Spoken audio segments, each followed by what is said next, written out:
All right. Thanks a lot for coming on the Radical Fabulatorium today, guys. I guess you go by Pixel.wav or just Pixel.wave?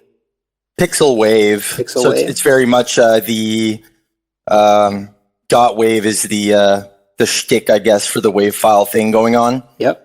But just enunciated Pixel.wave. Okay. Yeah. Cool. To avoid copyright, also because Pixel.wave I think was already taken. That's true. Okay. Yeah.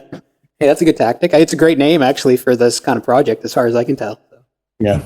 Yeah, we're digging it. It took us a while to get there, but we went through many variations, and then we landed on Pixel.wave, which was like still not quite there yet. And then we were like kind of brainstorming it in Discord, and André over here was like, you just typed out like Pixel.wave, and then we were all like, yeah, okay, like that's pretty sick. Yeah. We're there. Okay. It took weeks to find a name. It was probably like the hardest part. It was definitely the hardest part. Yeah. How long were you guys together working on the material before like having to discover a name? I think we always like kind of had like knowing that you have to like obviously brand the thing in the background. But I mean, we started recruiting people for the project last June. In the summer, got that done around like late August or something like that. And so, the naming has kind of been around, since like the early, like before the spring, I think we decided finally on something. Yeah. Not something that we were like focused on entirely during the duration of, no, we did have it for So we decided last year because we did some promotional videos, and recordings last year in October. And we had the name for those videos, so it would have been it took a few months. Okay, cool. Yeah. And let's just dive right into the Final Fantasy concept. Like, why did you choose Final Fantasy music for this project? I think that's pretty simple. Yeah, we all like the games. We all like the music. It was kind of like a common denominator for everyone in the band. So, it's a bunch of gamers and also musicians in the band. Okay. So basically, most of the people in the band grew up on the Final Fantasy series, and it was kind of like a no-brainer. Like, for myself, having picked up like Final Fantasy 2, now 4, I guess, like at a yard sale, that was like some of my first forays into JRPGs. Well, it was my first foray into JRPGs, and I know it's the same for a lot of people in the band, or so. Yeah, definitely a shared love for that series there. Mm-hmm. It's an easy concert to program for too, because it's just Final Fantasy, but you can easily fill like 2 full concerts easily with just that, if not more, right? It's just like Distant Worlds. Distant Worlds has been going for years now, and they strictly only do Final Fantasy music. Like that's how much music there is. Like, it's crazy. Yeah, and like our set list for this show kept getting bigger and bigger, and there's still a ton of tunes we love that we didn't, include in our set list. So yeah, I was curious how you would pick the music. Like, did you guys have to battle it out? Were people arguing about their favorite pieces and stuff that they wanted to sneak in there? Like, it wasn't that terrible. I think for the most part, there's so much music, but it's all so good that, everybody kind of had a chance to pick a tune too, kind of, right? Like Joël here did a lot of the arrangements you'll hear this year, and André has a few as well. And, but I remember being like, oh man, like I really like this tune, and maybe we should like tie it into something you already have or something. And then so that song would become a medley instead. So there's a few instances of that, or there's a few instances where like, oh, I really like this tune, like we should slap it in there. You know what I mean? And André put that in a medley or something like that. So there's a lot of, without spoiling any setlist stuff, because we won't do that today. We want to keep it a surprise, but there was a lot of input from band members as to the set list in that kind of a way. Yeah. Okay. Yeah, and the repertoire was kind of, well, I don't know, I'm speaking from an arranger's point of view here. The repertoire was easy to arrange because, we know this music so well. We heard it, these games are quite long, so we heard them for many, many hours, and they're sort of ingrained in our memory and DNA. Yeah, so it was almost possible just to transcribe them from memory. So, but Yeah, it's pretty amazing. It's pretty cool that you can just be like, oh, we're playing this tune. It's like, oh yeah, I already know this one. You know what I mean? And then you just kind of have the sheet music to guide you a little bit, but you already kind of know how it goes. So it's like, you know what other people are going to be playing with their parts. And so, yeah, definitely a no-brainer in that sense to do a Final Fantasy concert this year.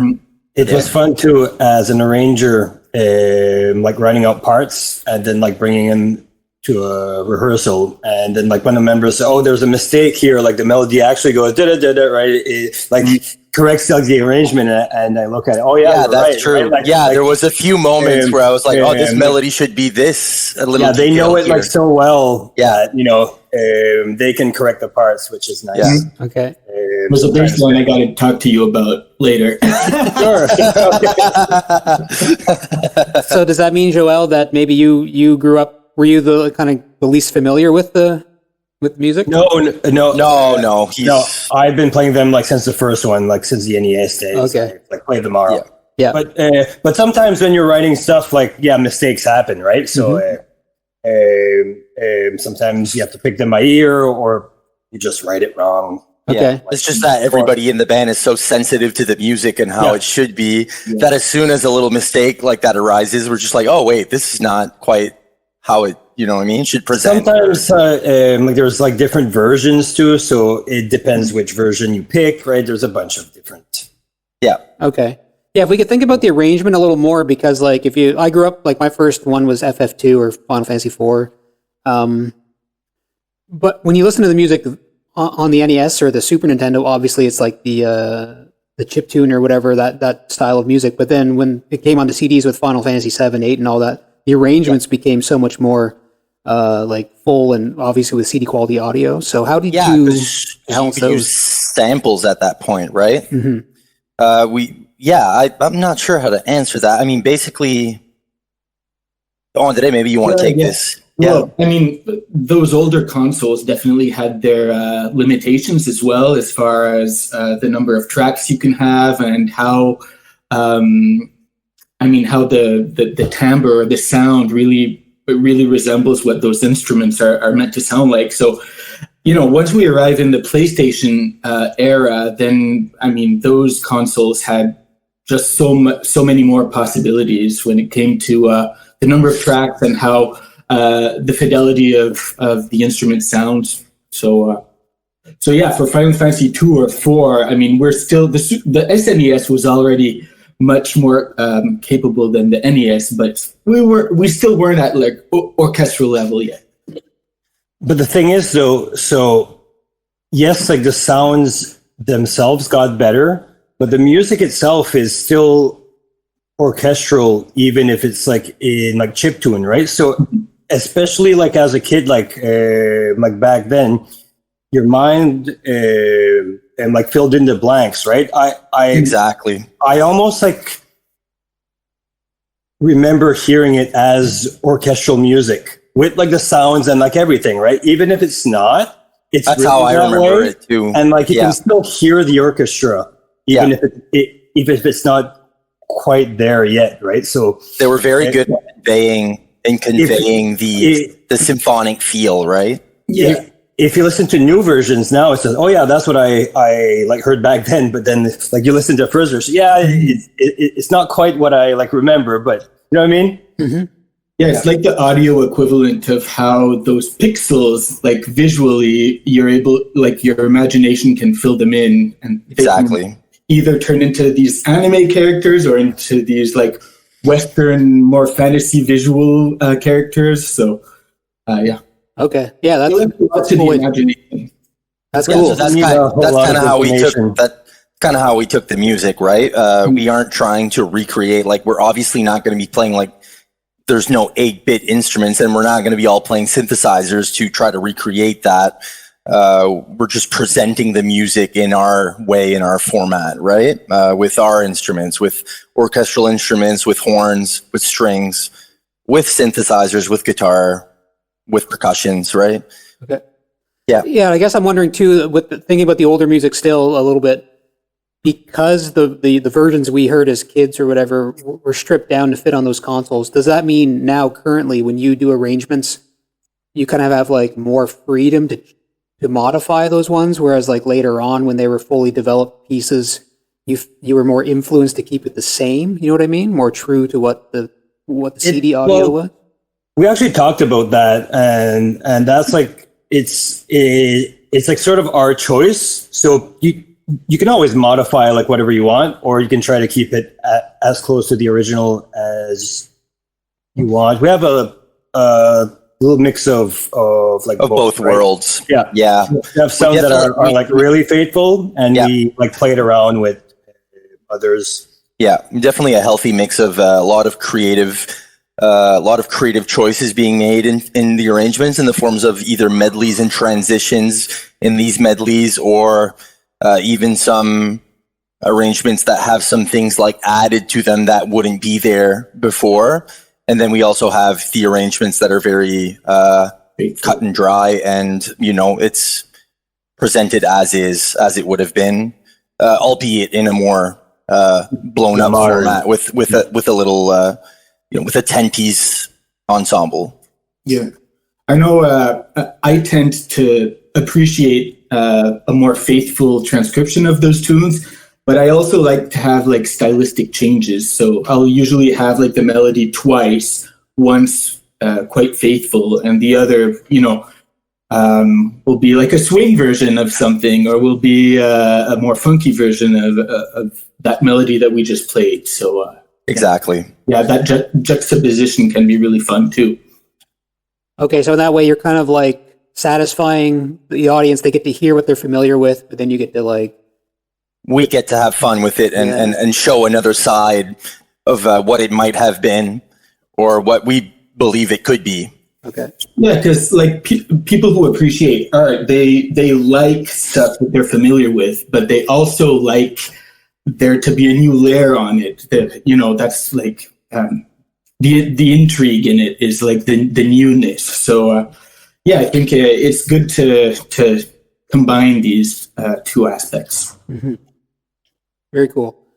Maybe we could so just like thinking about arrangement, because I'm honestly not really familiar with like classical arrangements and that sort of thing.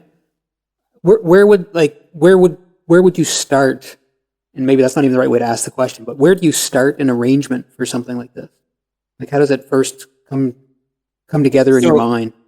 I'm sure different people have different processes. These are usually like very simple tunes, so I would just like write it all out almost as is, but like let's say like the NES ones usually have like a bass and a like middle part and a like melody part, right? So usually just like 3 parts. So I would write that out, and once I have all of the material, then I can play around with it, like put it on different instruments, or like double it, or like octaves, right? So you can mess around with it once it's all there. Repeat sections, or like whatever you want, really.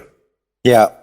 It's interesting because now we have 3 arrangers that have given their time and energy to do arrangements for the group. So we have like Joel here, which is the main arranger this year. He's done most of the arrangements, and he's also the musical director.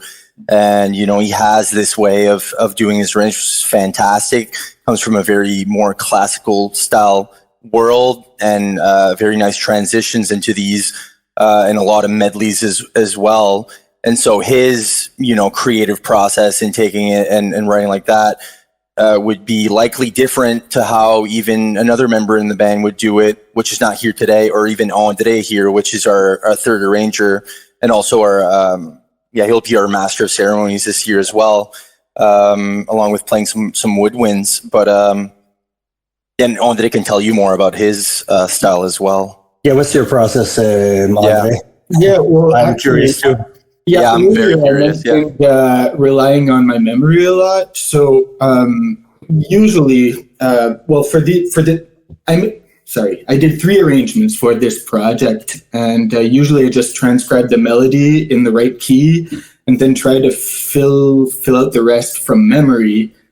then compared with the original. But sometimes I kind of preferred like what my memory falsely put in my ear. So and on paper. So I mean, that's how I start. And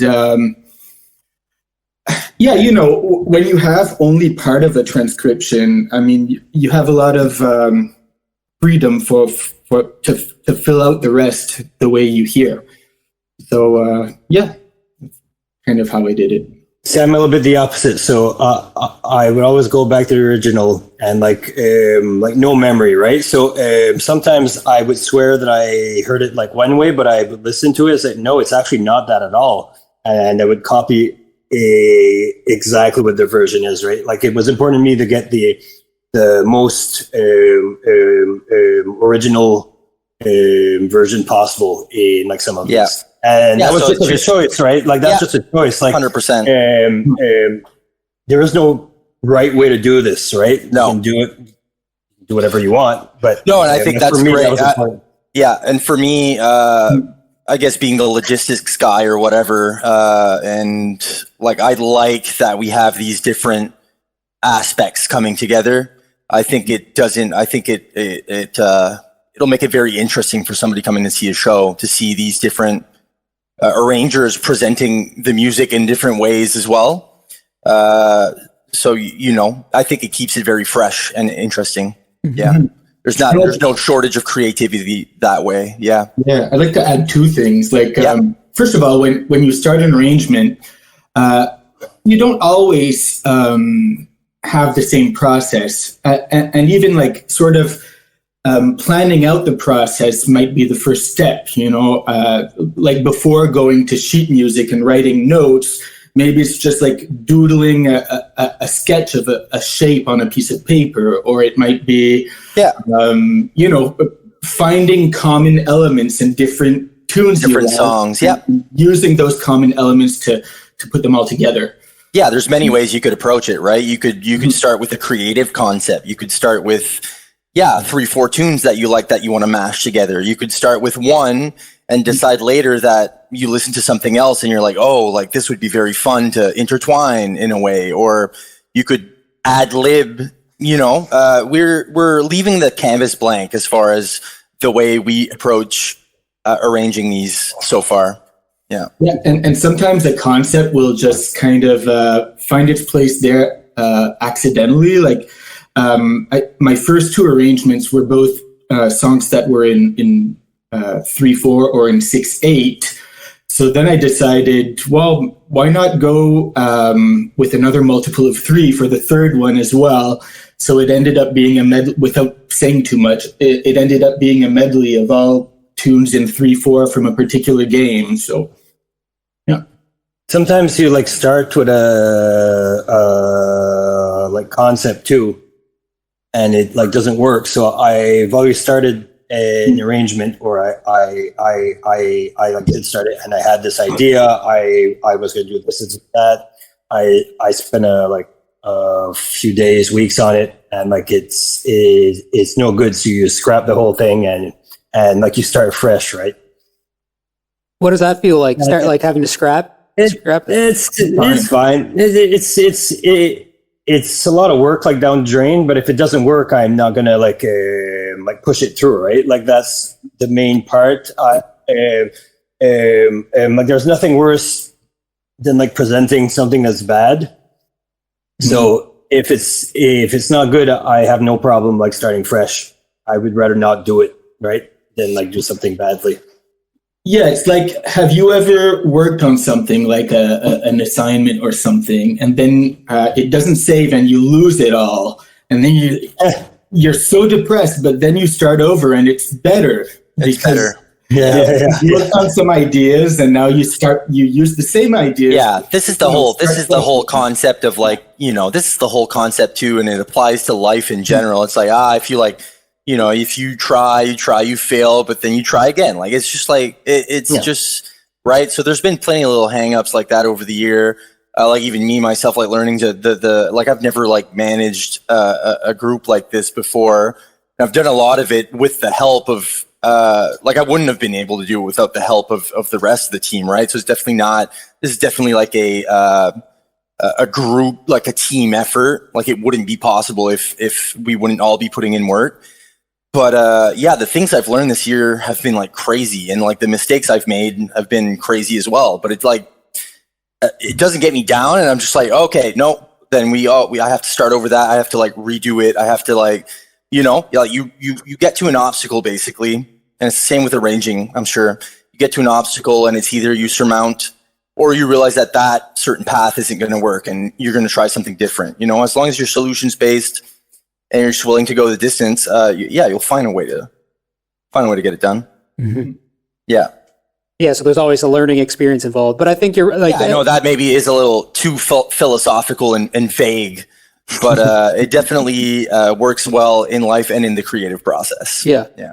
No, I've heard that before. Like I've interviewed some I usually interview like bands, and a few of them will say like they'll come up with a couple riffs or like an idea for half a song, but it doesn't actually go anywhere. But they kind of love their first idea, but they have to let it go because it doesn't end up anywhere. Sometimes it is what it is. And I write music on the side as well. And I have nothing for this group at the moment because this was a different kind of process. It's something I want to get into and maybe do something for next year or something.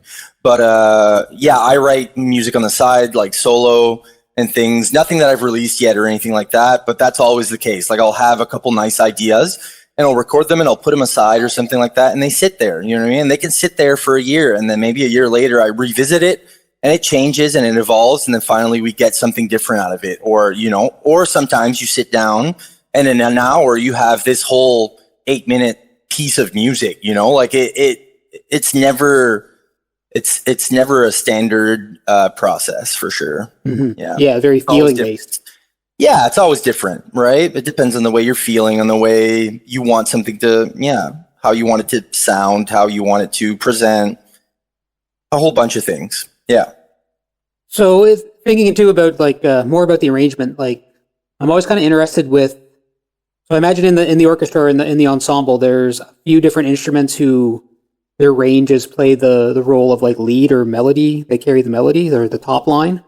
How do you decide? Is it based on timbre of the instrument, or like how do you decide who's doing that? It's hard to say. Like sometimes it's really obvious, like this person or like this instrument should be a melody. Sometimes you try different. It like can depend who's accompanying. Like sometimes it doesn't matter. Like anybody can do it, so it's like a ranger's choice, right? There's no set like method. Sometimes it is just whatever I feel like.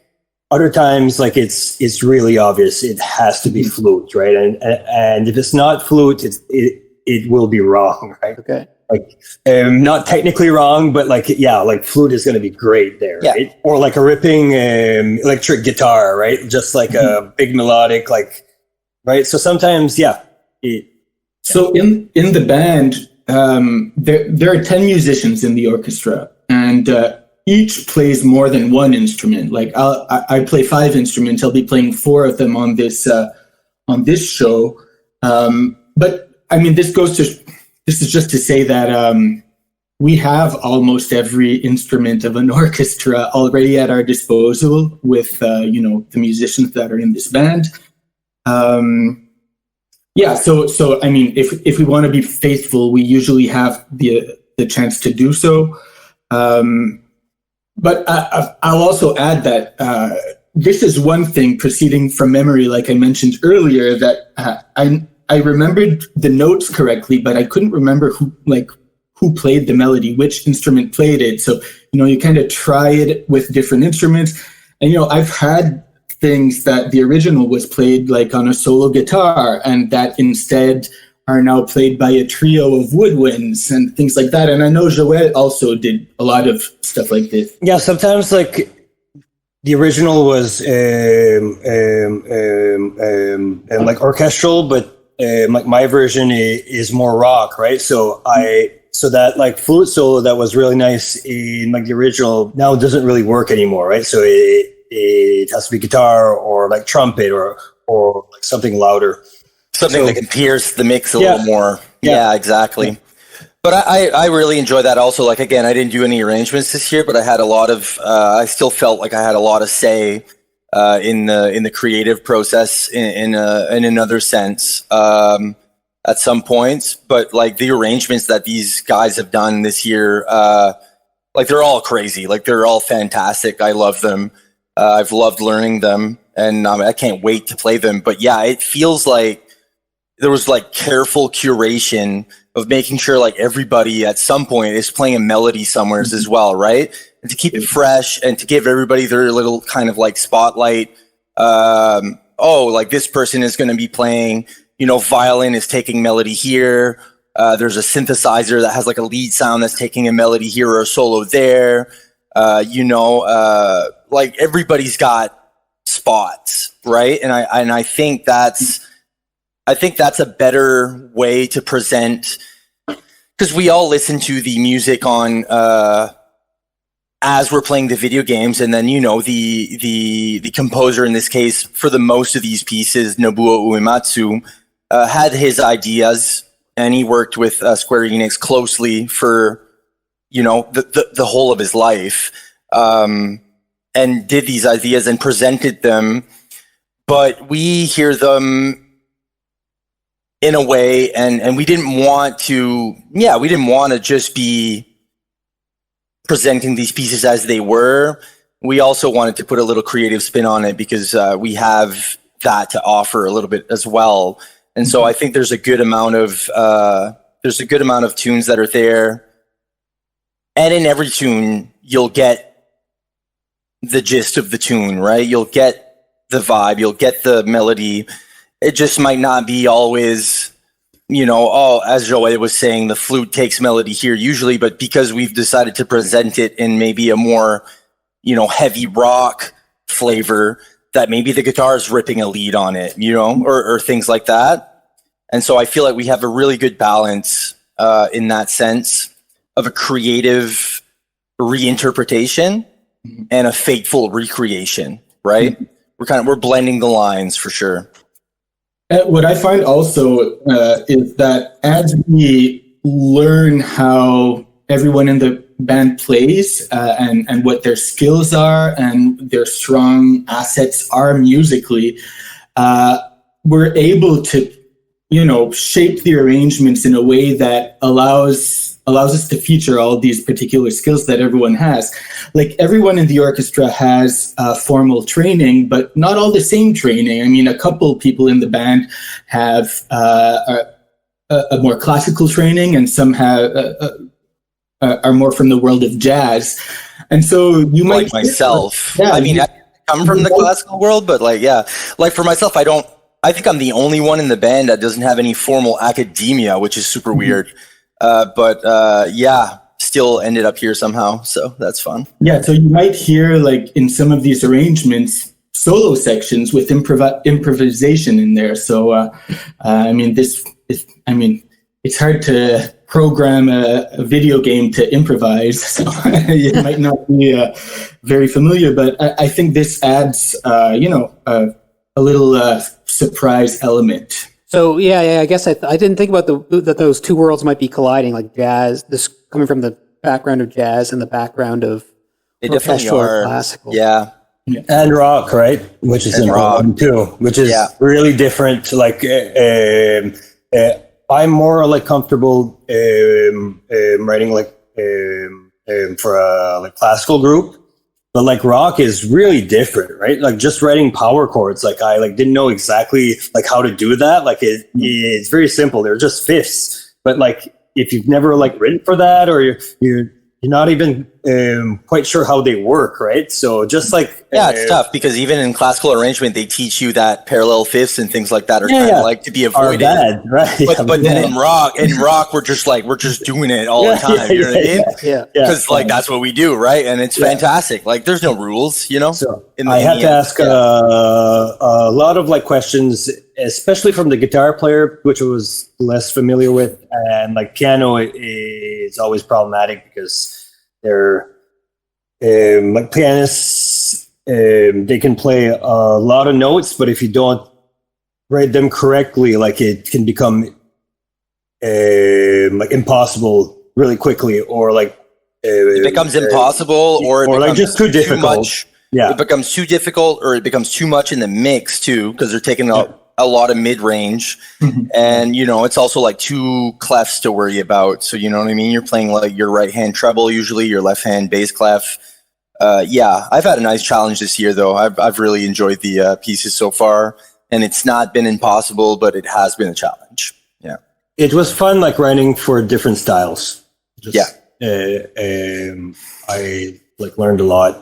Now, is some of the arrangement decisions based on making sure, and I know you mentioned this earlier, everyone kind of has their moment. So like, is that important to make sure like members of the band aren't accidentally bored or like accidentally overlooked? Like 100%. That's always that's almost the first order of business for us. You don't want, you don't want to like sacrifice like the arrangement, right? So if I have to choose like between like somebody's bored or like having that person play like just like doesn't fit, well, like too bad, right? So like bored, not being bored is important, but it's not the end all be all. Mm-hmm. But yeah, no, absolutely. I like to try to that. Yeah, I have pieces where I'm not doing much of anything. And it doesn't matter to me. I get my spots elsewhere, and it's the same with everyone else, right? Like everybody has their moments, but they also have their moments of like being bored. Yeah. So we all share that too, because if we all play like all the time, but being bored, saying that it's being bored is more. It's a little bit of a negative connotation. I think it's more like a rest. It's just a break. Yeah. It's a break period. Yeah. Just chill out, enjoy it. Bask and immerse in the tune and play your easy part, right? I got a couple spots like that, and I love them. Like, but no percussion counting like 72 measures of silence. You know? Yeah, I'm a percussionist. That's true. I'm a percussionist. Like, speak for yourself. That's what I do. That's my main job. Yeah. Okay. Yeah. So here's a timp player. He be counting. And I'm really good at night. it. Yeah. But I know like trombone players are quite used to having like bars of silence. Well, I never even knew that trombone players get gigs, but anyway. It's really hard to have a full trombone section in like a jazz orchestra, for example. But if you start writing things that are fun to play for them, that's a way to keep them on board. You know? Okay. Yeah, okay. It's true. Yeah. I can relate a bit because I'm like a bass player first. I grew up playing bass, and there's a lot of constraint involved. You know, sometimes the lead guitarist gets to rip a bunch of solos, and you're just rocking the E or hitting the ball in the kick drum. You're like, just got to be part of it. You're the support. You know, I totally feel it. If I play in a little jazz combo and there's two horns and every song they're like sharing the horn solos, and I'm just like, okay guys, maybe we could do like a piano solo first once, or we could omit the horns for just one tune, but sometimes it is what it is. But when you have a group like this where you can plan everything and everybody gets their spot, then you get to balance everything out. Yeah. And it that's what it's been, and it's looking to be fantastic. Yeah. Can we think about, or can we talk about tempos a little bit? Like how do you decide the tempo? I know how do you control the tempo compared to the 300 original? BPM every song, and we rock it until the show ends. You just pull the Cannibal Corpse to the death metal tempo? We're just death metal, freaking blast beats the whole way through. Yeah. But is it? I try to follow like the tempo. I'm like trying to think. Whatever the original was, I start with that. And then I like go from there. If it needs to to change for whatever reason, it will especially for like medleys or stuff like that. But I usually start with the original. Yeah, I didn't really mess with the original tempos either, except like when it's a medley, like Joël just said. When it's a medley, if you want to kind of keep a the same tempo throughout, then a few of the numbers will have to be a bit faster or a bit slower. Yeah, I think mostly from what I've seen, most of the songs, even though there's a lot of creative decisions being taken as far as like the medleys or even the arranging or who's taking the melody or et cetera, the tempos have been mostly like you'd hear them in the game. And I think that'll pretty faithful. And so in that sense, you'll still get the vibe, because when you have a certain groove or a certain thing that was written for a certain speed, if you play it too slow or too fast, you kind of lose that pocket that it's trying to give, Mm-hmm. A melody that plays in a certain tempo might feel a certain way at that tempo, but then if you slow it down too much, it becomes something else, right? Yeah. You can't just change like the tempo, like if you change style. So if it was a slow ballad and you write it as a like fast polka or like something like that, right? Then like the tempo will just change, but like you didn't change the tempo, like you changed styles. And like the style will demands a different tempo. Yeah, exactly. So it's more closely related to what stylistic approach or genre you're trying to present the material in. Okay. Rather than just being like, oh, we're gonna like speed this up by 50 beats just because, right? That doesn't really make any sense. Yeah. Okay. Or slow it down. Yeah. Maybe you slow it down because it's too fast for the group to play. Maybe you notch it. Maybe you notch it down 5 or 10. Yeah. You like to make it like comfortable, right? Yeah, but at that point, you're not doing it for a change. You're just doing it because it just feels more comfortable there for the band or something, right? Yeah. And is that like you'll have a conductor at the show who kind of keeps the tempo, or do you guys just feel it out in the moment? We're feeling it out in the moment. I mean, we definitely count stuff in, like that's no secret. I think everybody's going to be responsible for that, depending on who's starting certain tunes, things like that. It might be the drummer, it might be me, it might be Joel, it might be André. It really depends on who has the main parts in which sections. Yeah. And we have some work to do on that still because the rehearsals haven't started yet in full group capacity. We've started rhythm sections, so we're like 5 of us doing the core section rehearsals, and then we'll add in the rest of the band on top of that once we're all kind of settled in to be able to support them. So that's kind of the approach we took for that. We're not in like orchestra, right? So there's no need. We're just a large band. Okay. Yeah. There's some sections that have already arisen where we're like, ooh, it would be kind of nice to conduct this, but then at those spots, we'll kind of elect someone to have a little note to be like, hey, okay, we'll count us back in. Or whatever, whoever's right? counting 72 bars of silence there can exactly. As long as instead of being bored, you can leave the band at that point. Yes, as long as they stay awake is what I was going to say, but we're just joking. Yeah, exactly. If you fall asleep at the wheel, well, I mean, you might crash the car. I don't know. Yeah. Like some arrangements are like definitely more like classical, but some are like way more like rock, and some are way more jazzy. But I wouldn't call us like an orchestra. No, me neither. Yeah. Cool. We have like one violin. I call myself the orchestra. You can't be like an orchestra. It's impossible. You should call yourself the impresario. Impresario. That's great. Maybe I'll do that. Maybe I'll do that. Six reference. Yeah, that's right. I kind of like that. Yeah. I run the opera house. Yeah. Ultros is. Ultros. Yeah. That's perfect. There's rats in the rafters, but we won't comment on that. Yeah. We'll call Orkin. Yeah. That's funny. Okay. I hope Ultros makes an appearance now that you've mentioned that. Thinking about medleys too, so this is kind of curious about this. Like when you're choosing songs for a medley, the transitions, do you choose the transition because they're like in the same key or in a relative key, or do you have to like modulate, or do you give yourselves the permission to like modulate to get to the new song? Am I making any sense there? Yeah, the answer is yes to all of those. Okay. All of those. It really depends. Sometimes it's based off of like they have a like similar rhythm, so you can play with that. Sometimes you just need a cut, like next one. Yeah. Other Sometimes there's a modulation. It happens. sometimes just a like simple modulation. Yeah. Sometimes it works really well. You can hear Sometimes one you right sort of have to now, force it. actually. The videos that we have out right now from the Final Fantasy IV boss battle, was the first video released. That one going to the Final Fantasy VI part of the boss battle medley that we are presenting this year has a modulation to make it work. Okay. Yeah, it's a simple one. It's kind of a chromatic thing.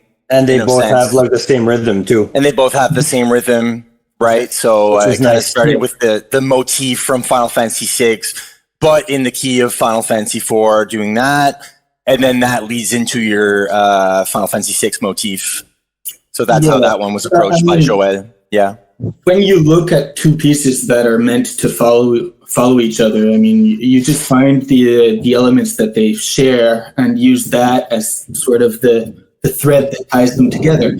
But I mean, I also like a very disruptive effect. Like, let's say a melody is typically like 8 bars. I like to like interrupt it and have like a very sudden change into another piece, for example. I noticed that in one of your arrangements actually, and I really liked it. Yeah, that's fun. Yeah, it is very fun. It's unexpected, right? So yeah, it's always fun for the audience too. It's like, ooh, what happened there, right? Yeah, because the melody goes for a while, and the part is almost as is, but it's changed. It's got some jazz harmony in the background happening a little bit, and then there's just like this big shot, you know what I mean, where there wasn't before, but it's just like stops there, and then we go back to the next part, you know, and it's like, that was it's great. But these are all, you know, creative choices, and you know, they go as they go. There's a million ways to. There's a million ways. Yeah, 100%. And so probably the same idea with the flow of the music, though, right? I mean, again, Final Fantasy has obviously ballads and then up-tempo stuff. So the flow, the presentation, or the programming of the full show, you'd have to keep that in mind, I would imagine. Yep. Yeah. It took a while for us to land on a set list, but we have one. The show has, I can't say any much more than that. But we, without revealing too much, but we definitely carefully curated how we were going to start the show, into how, you know, different tempos and styles and stuff kind of blend in together. And there's thematics in there, and there's ideas and concepts in there that maybe not everybody would grasp, but definitely something we carefully looked at. We couldn't just throw, you know, the amount of tunes that we have just in a basket and pull hat, you know? Mm-hmm. Yeah. A very common way to do that is like to figure out like your opening tune first, and whichever tune you're going to end like the first set and start the like second set and like finish like the show. So you start with that, and then like you fill in the middle part. Start with the skeleton and keep pieces in start with the end. Start That's exactly. like a very common way to do like programming. Okay. Yeah, because I mean, they kind of say the beginning and the ending are the two kind of most memorable parts generally. Yeah. They're big pieces, and even like set enders could be big pivot pieces too. Yeah, because they're your first impression, and they're like whatever the audience has in their head when they leave. So, quite important. Yeah. Mm-hmm. Are there going to be any visuals involved with the performance, or is it strictly music? Yep. Or did we just leak that? Well, at this point, it yes. doesn't have to be like a secret. I don't think we can keep that secret. There's definitely going to be some visuals involved. It's a selling point, right? So we have to. Yeah. It's definitely not just a music concert. Yeah, we don't have to get into specifics, but I think it'd be enticing for folks to know that for sure. Yeah, definitely not coming to just hear some music there. Yeah, we'll say that much. I think that's important, like to say. Yeah. And it's not like revealing like anything. No, I don't think it's revealing much. I think I'm okay with that. Yeah, but it'll help people in the audience to, figure out where they are in which game. And and especially if they haven't played like certain games, like the T footage or like whatever, right? It can be quite nice. Mm-hmm. Yeah, and maybe they'll want to play it after that, right? So It's worth All right. mentioning that we cover repertoire from almost every game in the series. I don't think there's anything Sure. from 11. I've never played it. Or 13. I think there's nothing from 13, but other than that, Yes, there There is. is. There Oh, is. There is. Yeah. I Yeah, never but now we're saying way too much. Yeah. We're like, No, keep going. Yeah, we can't do it. Here's our set list. I've been super careful with curating social medias and stuff and telling It'll be these fine. guys that we need to keep it it a little tight. surprise. Yeah, Keep it that's a little okay. surprise. This is just like a lot couple of people are crumbs. excited already. Yeah, A little just bit of crumbs. They're just crumbs. A little bit of crumbs. Yeah. It's Now, fine. if you want, Something for everyone. Like, we are huge fans of the games, and if I imagine that if you're huge fans of the games that like we are, then you'll find something you love in that set. yeah, Because it's not coming. It's coming from like, we're gaming nerds first. I was a gaming nerd first before a musician, so, or I was at the same time. It went hand in hand. Yeah. But similarly, if anyone hasn't played the games, I think they'll still enjoy the show because it's 100%. music, there's nice variety, there's a strong concept, and everyone, like all the musicians, are really good in the band. So I do agree with that. We have a really, really good group here. and there's something for everyone. Yeah. well, We're all super excited. Yeah. Yeah. yeah, I'm personally excited. My wife's a huge JRPG fan, so Very cool. yeah, we're both pretty excited about it. So Yeah, I think my latest ones have been like Sea of Stars from Sabotage Studios, and they're doing some fantastic work over there. Yeah, we're patiently awaiting the Final Fantasy Tactics remake. same. Yeah, Same. It's gonna be a day one for me. Yeah, pretty I'll pay excited. the whatever price they ask. I can't not do it. Yeah, I mean, I do the same with all their games, though, right? Like, yeah, I just finished Final Fantasy 16 not long ago, and a lot of people hate on it. I had personal issues maybe with the looting and stuff like that. I didn't feel like it was. I felt like it was a little lackluster on that side, but the story beats and everything else, and the combat shifting and everything, like, I think it was fantastic. Yeah, Tactics was my personal favorite growing up. So yeah, Tactics is huge. It's super good. Yeah, very, very different for a Final Fantasy game, but very, very satisfying to play. yeah, very different when it came out. It was very like I was different. pretty young, so it was pretty off-putting, but it was in a good way. Yeah. Yeah, definitely not, yeah, it's just totally different game genre, right? Top down, isometric, like tactical RPG, like, yeah. Well, I was going to try to like ask if there's any like, Spirit Within songs from the movie or like Advent Children, but we don't want to get into the set list. So I could say that. So we didn't touch anything that wasn't mainline entry. okay, no Crisis Core. No. We touched, because there's so much Final Fantasy offshoot stuff. Yeah. We wanted to stay to the games themselves. Okay. And again, right? So going back to before, like there's so much music here. There's so much Easily music, do, like, and we've already talked three about it. And concerts. we have certain plans for next year already and things like that. And we won't do Final Fantasy again next year, but we've already talked about it. It's like we almost have no choice but to revisit Final Fantasy at some point, and maybe not in a full concert length, but you know what I mean. Definitely in some capacity, because there's just too much music. Good music there that we all love. And so it's definitely like, if this continues on, which I imagine it will, I don't see any reason for it not to, that we're going to definitely want to revisit some stuff that we weren't able to do this year. Yeah, plus, I mean, the arrangements we love to play and that our fans enjoyed the most, I mean, we're going to want to play our greatest hits as well. Yeah, for sure. Yeah, exactly. This is just building repertoire, right, for us. So we do have, all said and done, we have 2 hours and a half of solid music, basically. I can say that much as well. Great. So you are getting good bang for your buck. Yeah, it'd almost be. Concert. Oh, yeah. It's really hard to like not add more, right? But after like a certain point, like this has to be the last one that we add, and then somebody else adds one more. It's like, guys, there's one more.